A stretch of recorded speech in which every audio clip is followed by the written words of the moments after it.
جب اللہ بن اہم کے ساتھ حضرت خالد بن ولید کی لڑائی تھی اور رومیوں کا لشکر بہت بڑا تھا اور حضرت خالد بن ولید کے پاس تھوڑے لوگ تھے، لیکن ہوا ایسا کہ حضرت خالد بن ولید جس جنگ میں بھی گئے ہیں فتح کے پرچم گاڑ کے آئے، لیکن یہ پہلی جنگ تھی کہ جس میں ان کا پلہ بھاری دکھائی دے رہا تھا اور ان کے قدم اکھڑ رہے تھے۔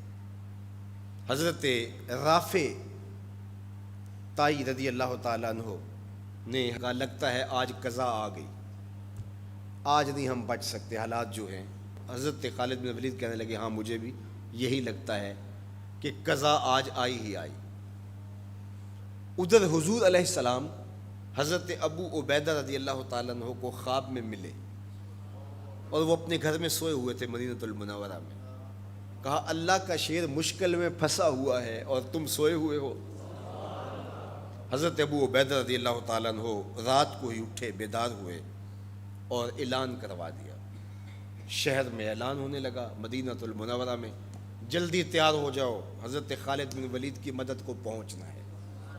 انہیں کتنا یقین تھا کہ حضور خواب میں آئے ہیں تو حضور ہی آئے ہیں، کوئی وہم نہیں سمجھا، جلدی جلدی اعلان کروا دیے۔ مجاہد جمع ہونے لگے اور دیکھتے دیکھتے لشکر تیار ہو گیا۔ تو انہوں نے محسوس کیا کہ لشکر سے ہٹ کے کوئی سوار چل رہا ہے، تو انہیں کوئی شک گزرا کہ کوئی جاسوس نہ ہو۔ ذرا مزید اس کی جستجو کی تو وہ نقاب پوش بھی تھا، تو شک اور زیادہ بڑھ گیا۔ تو حضرت ابو عبیدہ نے کہا کہ انہیں گرفتار کر کے لاؤ، یہ جاسوس ہے، کون ہے، ہم اس کی تفتیش تو کریں۔ تو خیر انہوں نے گھیر لیا ان کو، ان کے گھوڑے کو ابو عبیدہ کے قریب لے آئے۔ تو حضرت ابو عبیدہ نے کہا تم کون ہو؟ انہوں نے تھوڑا سا قریب ہو کے کہا کہ میں خالد بن ولید کی بیوی ام تمیم ہوں۔ جب آپ نے اعلان کیا کہ خالد مشکل میں ہے تو میں پریشان ہو گئی کہ اللہ کا شیر تو کبھی مشکل میں آیا نہیں تھا، آج کیا ہوا؟ تو میں نے غور سے دیکھا کہ وہ اپنی ٹوپی گھر بھول گئے تھے، جس ٹوپی کے اندر حضور کے منہ مبارک سیے ہوئے ہیں، اور وہ جب بھی جنگ کیا کرتے تھے تو وہ ٹوپی اپنے سر پہ پہن کے کیا کرتے تھے، اللہ فتح عطا کرتا۔ تو میں ان کو ٹوپی دینے جا رہی۔ اللہ اکبر۔ جب یہ لوگ وہاں پہنچے تو سواروں کا ایک قافلہ آگے بڑھ کے خالد بن ولید کے ساتھ دشمن پر حملہ آور ہو گیا۔ ایک نقاب پوش سوار آگے بڑھتا ہے اور ہاتھ میں تلوار ہے، اور دشمن پیچھے ہٹتا چلا جاتا ہے۔ تو خالد بن ولید کو رشک آیا اس کی بہادری پہ، اور خوش بھی ہوئے، اور حالت جنگ میں اپنے گھوڑے کو ایڑ لگا کر کے اس سوار کے قریب ہوئے اور کہا نقاب پوش جوان تم کون ہو، اتنی بہادری سے لڑ رہے ہو؟ تو اس نے ہلکا سا نقاب الٹ کے کہا پہچانو تمہاری بیوی ام تمیم ہو، اور تمہیں وہ ٹوپی دینے آئی ہوں جس کے اندر حضور کے بال سیے ہوئے ہیں۔ تو حضرت خالد بن ولید کو انہوں نے ٹوپی عطا کی اور انہوں نے سر پہ رکھی، اللہ نے اسی دن مسلمانوں کو فتح عطا کر۔ یہ حضور علیہ الصلوۃ والسلام کے بالوں کی برکت تھی۔ حضرت ام سلمہ رضی اللہ تعالیٰ عنہا کے پاس، زوجہ رسول صلی اللہ علیہ وسلم کے پاس حضور کے مبارک بال تھے۔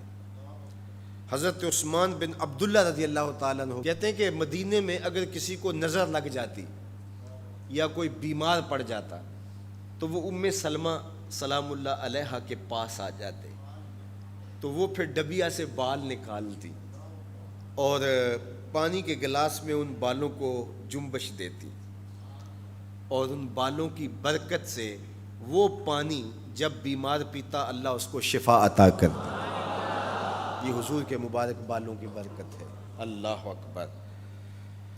اور ایک دن حضور غسل کر کے آئے اور سیاہ رنگ کے مبارک بالوں، اللہ اکبر، کا حسن اور نمایاں ہوا، تو حضور نے ایسے ہاتھ ڈال کر کے ایک بال الگ کیا اور ساتھ ارشاد فرمایا من ازا شعرۃ من شعری فالجنۃ علیہ حرام۔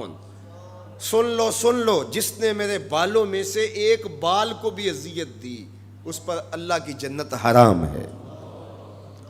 ہم تو حضور کے غلام ہیں، حضور کے نوکر ہیں، حضور تو حضور رہے، حضور کے بالوں کی توہین بھی گوارا نہیں ہے۔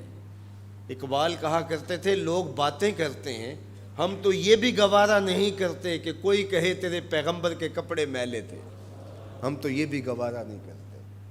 مغرب اس کیفیت کو سمجھتا نہیں ہے، اور وہ سمجھتا ہے کہ شاید ان حرکتوں سے میں مسلمانوں کے دلوں سے ان کے پیغمبر کی عظمت کو چھین لوں گا، نکال دوں گا، لیکن اسے بھول ہو گئی ہے۔ یہ 1000 گناہ گار سہی، بدکار اور سیاہ کار سہی، دنیا دار سہی، یہ کاروباری سہی، لیکن جب اپنے دل کا سودا کرنے کی باری آئے تو مدینے کی گلی میں کرتے ہیں، اور سب کچھ لٹانے کے بعد بھی کہتے ہیں حق تو یہ تھا کہ حق ادا نہ ہوا۔ ہماری جانیں، ہمارے ماں باپ، ہماری نسلیں، ہماری زندگی کا ایک ایک گوشہ حضور کے نام پہ قربان۔ حضور کے نام کا جھنڈا کبھی نیچا نہیں ہو سکتا، ان کے نام کا جھنڈا ہمیشہ اونچا رہے گا۔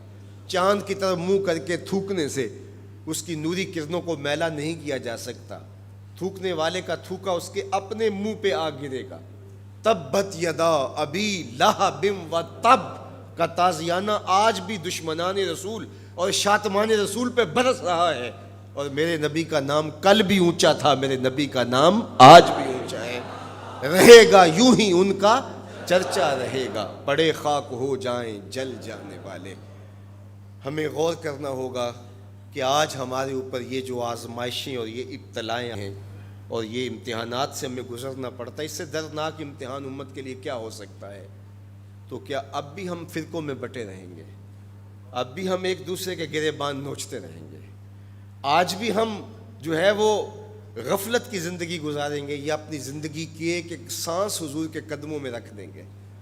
تو محبت کا تقاضا یہ ہے کہ اپنی ایک ایک سانس حضور کے نام پہ قربان کریں۔ ہم جئیں گے تو حضور کے لیے، مریں گے تو، اور آخری سانس تک حضور کے وفادار رہیں گے۔ اور یہ ہماری زبان سے نہیں، ہمارے قلب سے، ہماری روحوں سے ہمارا عہد ہے، ہمارا ارادہ ہے۔ حضور ہمارے ماں باپ آپ پہ قربان، ہماری نسلیں آپ پہ قربان۔